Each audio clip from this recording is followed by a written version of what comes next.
Welcome back to Third Phase of Moon. My name's Blake Cousins.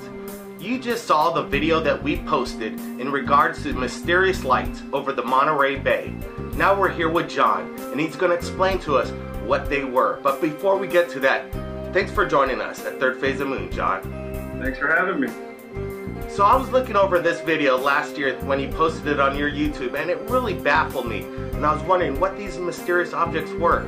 Did you know right away what you were looking at when you filmed these objects?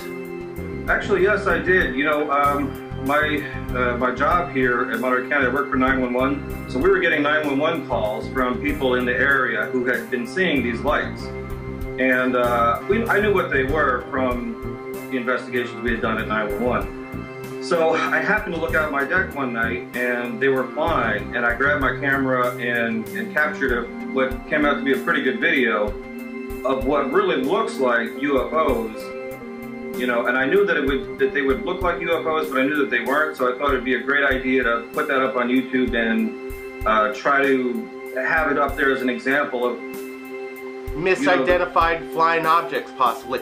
All right, John. Right. John, could you tell us exactly what these things were? Yes. Okay, so they are radio-controlled hobby aircraft. They're basically model airplanes. They're a little larger than, you know, what you made as a kid, and they have engines on them, and they have little remote controllers, and they fly them all around. And they put LED lights on them for flying at night so they can see them. And you know, when they're flying at night, they look really cool with the LED lights. They have different colors. And there's a whole community of people who do that, and they were in the area for a while last year when I filmed that.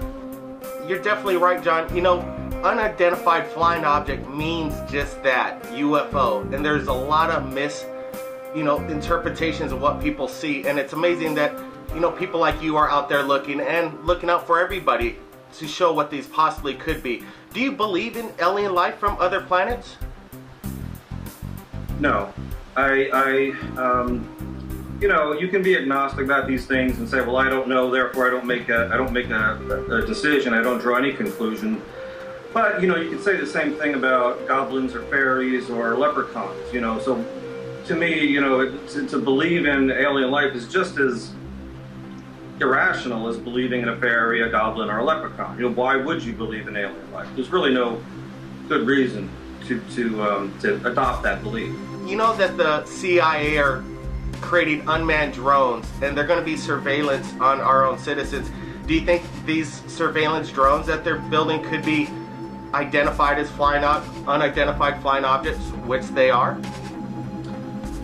Well, to begin with, I have to question the assumption that that's happening in the first place. It may be, I have no information about that, so it sounds a little conspiracy theory, you know, to me. I know that there are such things, technology exists, and it's used in a military sense. I know that I work for law enforcement, and I know that there are times when you do want an eye, you know, in the sky, a little bit above, for tactical purposes. And there are, right now, there are technologies, there are little helicopter, you could call them drones, I suppose, little helicopter-based units that will fly up and go over a scene, so you can kind of get a bird's eye view.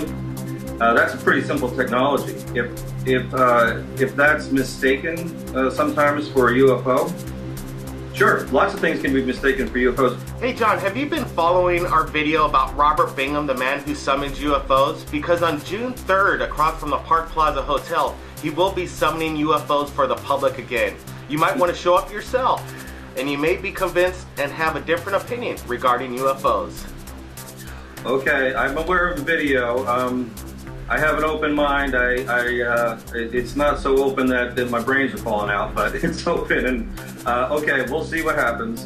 But the thing is, who knows? I don't know what it is, so my position is to just leave it at that. You know, I don't know, and I'm okay with not knowing.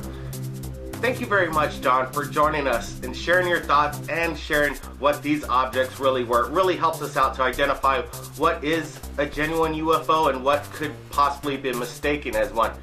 My name is Blake Cousins, and we'll see you again next time.